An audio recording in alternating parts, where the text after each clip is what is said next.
Hey guys, I am back with a mental health update. I see my therapist every other week, so I figured that I would do updates every other week. And on the off weeks from the mental health updates, I'll do a physical health update. So this will be a mental / emotional health update since I address both when I'm with my therapist. Something that I've recently been working on with her is really addressing emotions, feelings, anger, how I overall deal with things that get thrown my way. I don't handle stress that well. I can handle one or two or like a few things I can handle, but if I feel as though every area of my life is throwing me a curveball all at the same time, I tend to get very overwhelmed and shut down, which means that everything can start to suffer because I'm no good and I can't really deal.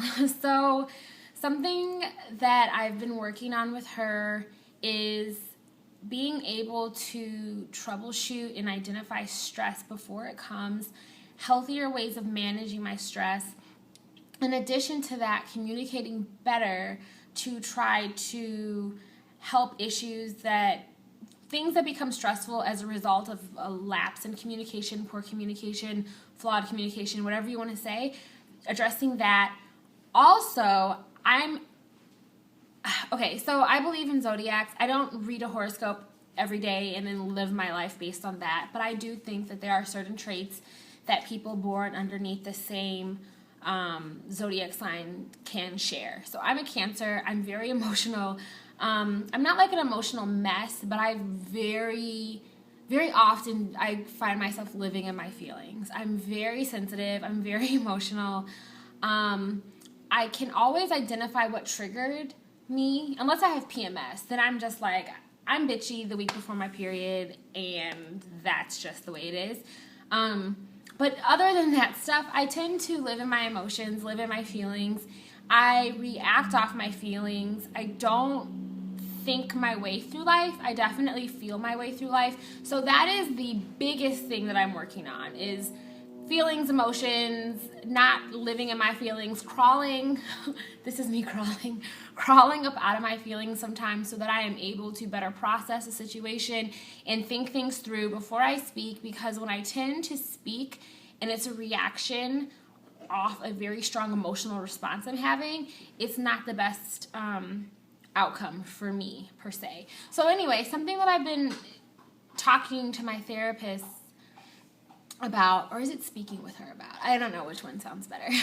But something that we've been addressing in my sessions is the idea that God sometimes isn't going to change the feeling of something, but instead you as a person are going to feel a difference in how you respond to situations, and it's going to be the action that changes.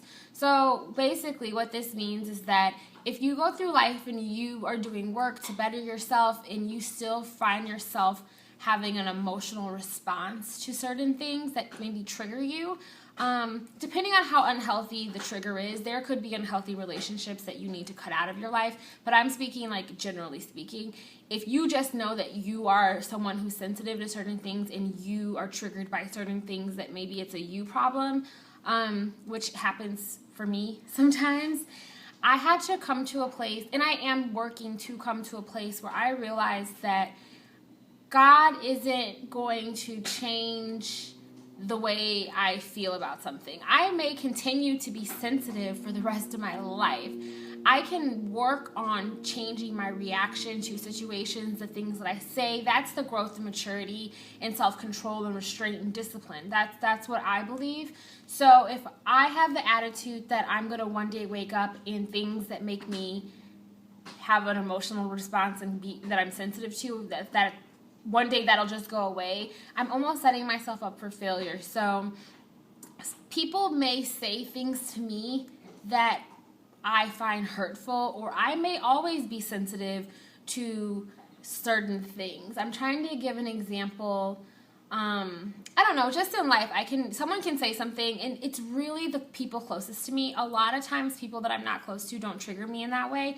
So I tend to walk around pretty fuck deficient for people that I don't know, in the sense of them making me pissed off and really upset and getting an emotional response out of me. That doesn't happen too often. People that I'm really close to that are part of my day-to-day life, they tend to know my buttons, and they knowingly and unknowingly can push them at times, but there are things that I'm very sensitive to, so I have to understand that so-and-so may do something that I'm always going to be sensitive to. And it's not that they're doing something that's unhealthy. We can work to communicate better, but I have to take ownership over my sensitivity and take ownership over how I process a comment or a situation or whatever, and take control and ownership. You see, the key word is ownership.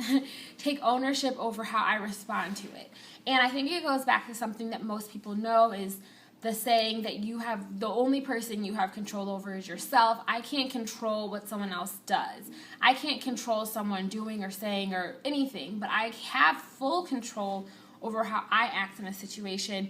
So be it a situation at work or a situation in my personal life with friends or family, I have to get to a place, and I'm working on, oh my God, I'm going to take this toy from her.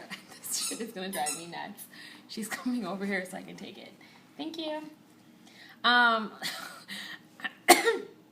working to make sure that I'm in a place where I know how to deal with things in a healthy way. And so this is just me giving you an update and sharing something that I'm working on. And a lot of times I think that we start making progress, or we say, you know what, I'm going to change this about my life. And so, Khaleesi, sit. Sit. Good girl. I feel like we say that we're going to make changes in our life, and then all of a sudden someone triggers us, and then it's like, oh, all that progress I had, I threw it out the window because so-and-so said something to me, and it pissed me off, and then I went and fell back into my old ways. It's understandable and it's realistic, but that's not an excuse. So really, if you're expecting to not be triggered, then that's wrong. Of course, I'm speaking generally. Like, there are unhealthy situations in unhealthy relationships and friendships, and there are unhealthy things that you should not be a part of. I'm speaking about stuff that is a you issue.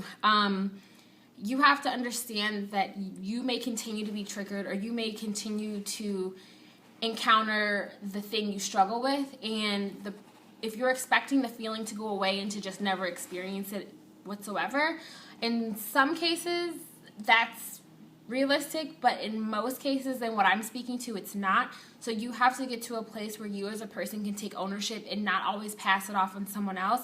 And I used to be like that, where I always thought it, not all the time, but a lot of times I thought it was someone else's problem.